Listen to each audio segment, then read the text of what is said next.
কিশোর কুমারের গানের সঙ্গে এক নাম জড়িয়ে আছেন কুটুন্দা। কলকাতার রাসবিহারী থেকে মুম্বাইয়ের যাত্রা দেখতে দেখতে কেটে গেছে প্রায় 40টা বছর।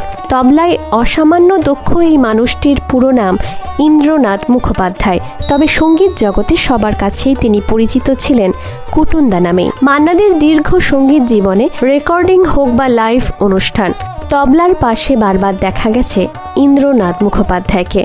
এ যেন শুধু বাজানোর সম্পর্ক নয়, এক গভীর সঙ্গীত সম্পর্ক। সঙ্গীত পরিবারে জন্ম দাদা গৌতম মুখোপাধ্যায়, যিনি হেমন্ত কুমারের কন্যা রানু মুখোপাধ্যায়ের স্বামী। শিল্পীদের মধ্যে সৌজন্য, পারস্পরিক শ্রদ্ধাবোধ তা যে কেমন ছিল, একদিন সে কথাই বলেছিলেন ইন্দ্রনাথ মুখোপাধ্যায়। একবার কিশোর কুমারের রেকর্ডিং চলছে, সব কিছু ঠিকঠাক, কিন্তু শেষ গানটা আর বাজানো সম্ভব হবে না তার পক্ষে, কারণ মান্নাদের একটা গুরুত্বপূর্ণ অনুষ্ঠান আছে, তাকে সেখানে যেতেই হবে।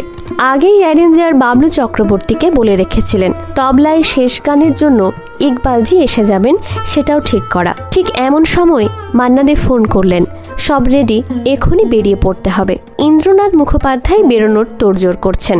ঠিক তখনই টের পেলেন কিশোর কুমার এসে পেছনে দাঁড়িয়ে গেছেন।